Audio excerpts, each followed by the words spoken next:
Hello dear students, good morning to all of you. Today we learn about division by standard method.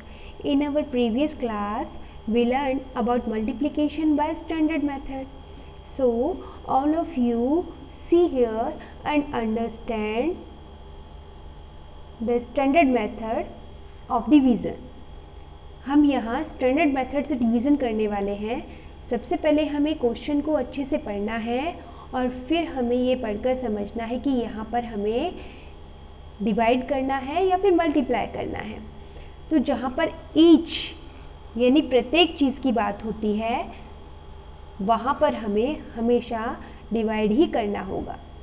अधिक चीज़ों को देखकर कम चीज़ की बात की जाए, यानी एक चीज़ के लिए जब हमें पूछा जाए तो वहाँ पर हमें डिवाइड ही करना होता है.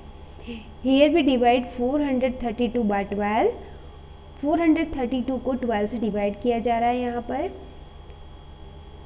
हम लोगों को ओल्ड मेथड सभी को आता है, सेम है, बस थोड़ा सा डिफरेंस है, उसको हमें ध्यान रखना है. Then we multiply 4. Then we multiply 12 by 3. 12 multiply 3. Then we get 36. अब यहाँ पर हमें इस नंबर को छोड़ना नहीं है, इसलिए हम क्या करेंगे, यहाँ पर हमें ज़ीरो लगाना है. और जब हम यहाँ पर ज़ीरो लगाते हैं तो हमें जिस नंबर से हमने मल्टीप्लाई किया है वहाँ भी हमें ज़ीरो पुटअप करना पड़ेगा. Then we multiply 12 by 30. Then we get 360. और फिर वही तरीका है, हमें सब्ट्रैक्ट करना है और फिर जो नंबर हमारे पास आता है उसको हमें 12 से डिवाइड करना है. 12 6 72. तो यही है स्टैंडर्ड मेथड.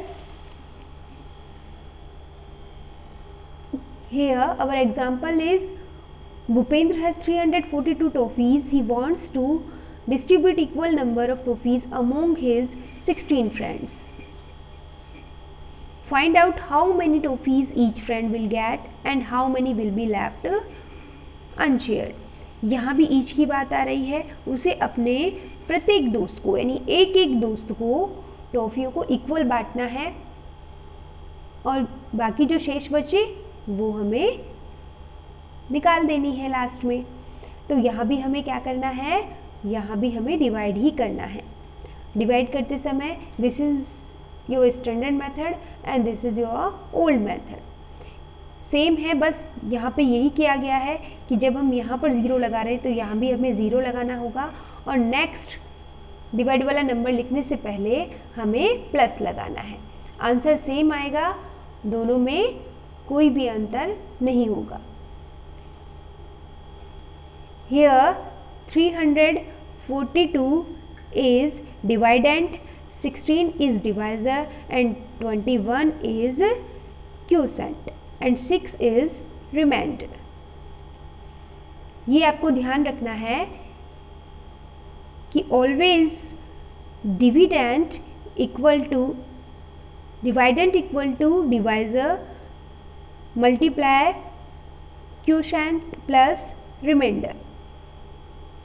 हमेशा डिवाइज़र और क्वोशेंट का मल्टीप्लाई प्लस रिमाइंडर डिवाइडेंड के इक्वल होता है. Now our exercise 3.2. You solve all question. Solve this 1 to 10. You divide this number. आपको इन सभी में डिवाइड करना है. Divide second question, divide following Devanagari script number. यहाँ भी आपको डिवाइड करना है लेकिन देवनागरी स्क्रिप्ट में. इन अंकों को आपको देवनागरी स्क्रिप्ट में ही लिखना होगा डिवाइड करते समय भी. Question number 3. Chhaya boat 20 copies for 360 rupees.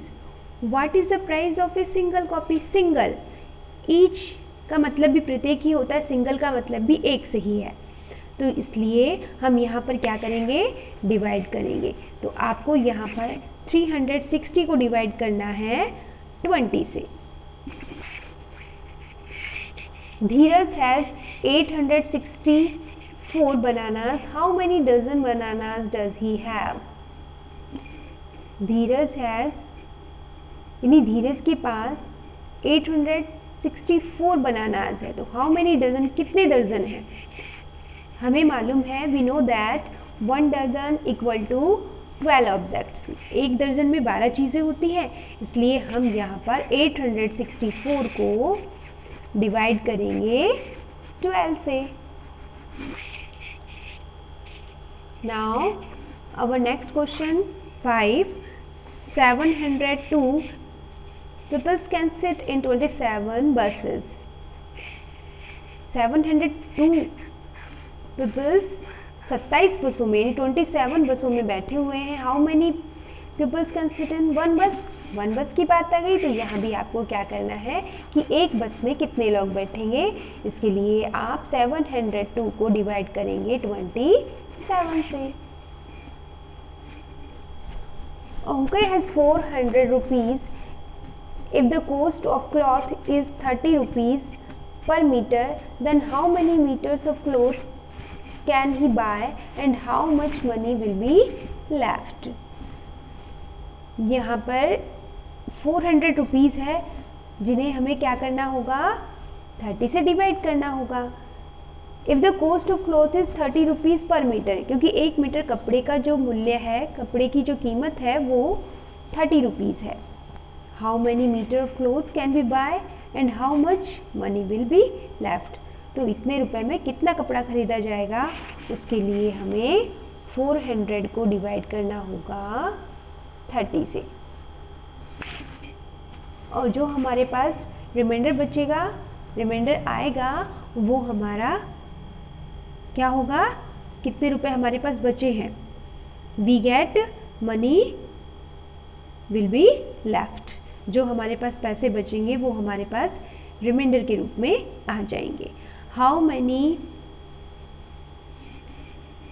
Gardens can be made for 648 flowers if each garden is made of 24 flowers. यहाँ पर भी आपको समझ आ रहा होगा क्या करना है, ईच की बात आ रही है। Then we divided 648 by 24। Our last question is how many years are there in 936 months? Find out how many years 936 month में कितने ईयर्स होते हैं। आपको मालूम है, we know that 1 year equal to 12 month, 12 months. Then we divided 936 by 12.